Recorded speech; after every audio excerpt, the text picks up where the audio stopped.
I felt it from the first time I saw the airplane, the first time I flew it, and the way it handled. And when I knew I could go any place, and I mean this sincerely, there wasn't a place that I couldn't go in the enemy territory. That was it. All of a sudden, he had an airplane, as he said, had 7-league boots. It could go to Berlin. And that's what he wanted to do. He wanted to get out there, way out there, and never, ever have to turn away from the bombers. He wanted to go all the way with them, so when the bombers turned around, he would turn around, but not until then. And this airplane did that for him. In 51, we were actually seeking enemy because we knew that it proved it. Numbers didn't mean anything. Range didn't mean anything. Go get him. On the morning of March the 4th, 1944, Blakesley got his wish.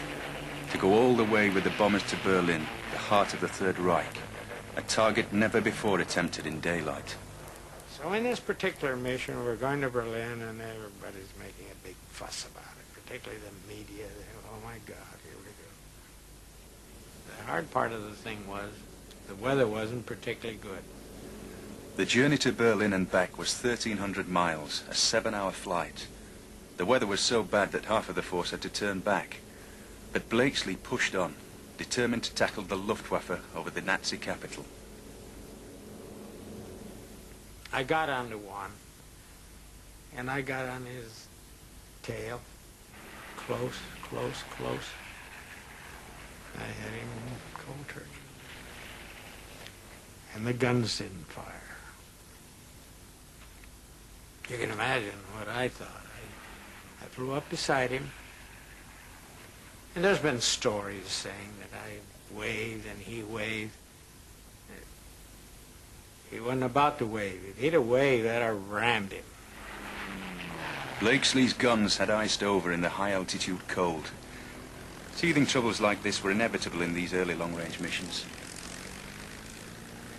The March 4th mission had been little more than a dry run. On March the 6th, just 2 days after the first raid, the 8th Air Force returned to Berlin with one of the largest air armadas ever assembled.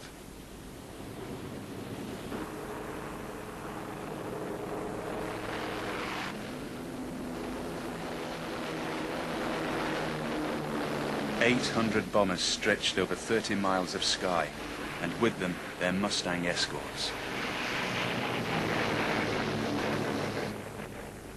The March 6 mission to Berlin was something of a turning point because it proved that the escort fighters could not only go all the way with the bombers, they could certainly do a good job in protecting them and destroying the enemy fighters.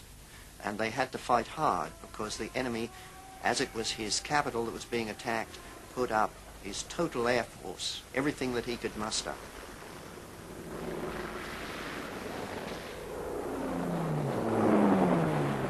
In the ensuing air battle, a section of bombers was separated from its fighter escort. Swarming into the gap, the Luftwaffe fighters shot down 42 bombers. But where the Mustangs were present, it was the Luftwaffe that got shot out of the sky. 87 German planes were destroyed, 1/5 of the force that had attacked the bombers. Huge damage was inflicted on the German capital and the nation's morale. Hermann Goering, who led the German Luftwaffe, looked up on the 6th of March and saw red-nosed Mustangs, and they would have been Blakely's, over Berlin, and said, "The war is lost." These stories get around, but certainly that must have been the feeling of a lot of Luftwaffe commanders when they suddenly saw single-seat fighters of their enemy over Berlin, something that would have been thought impossible 2 or 3 years earlier. The sky was full of enemies, and we had to fight them.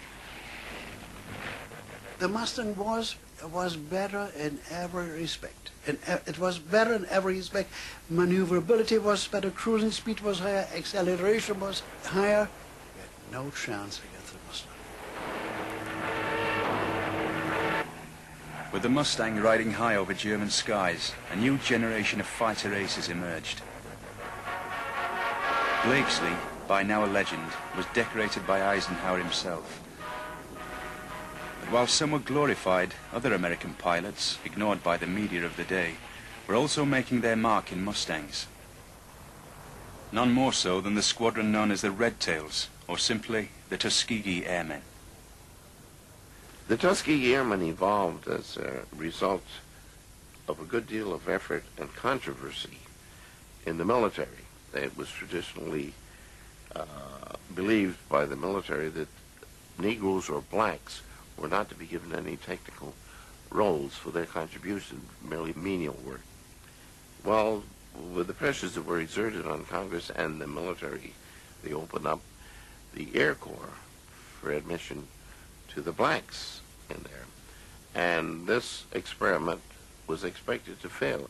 Well, unfortunately, they provided so many obstacles that they didn't get anything but the cream of the crop. And the cream of the crop were not about to give in to the expectations of the bigotry that existed.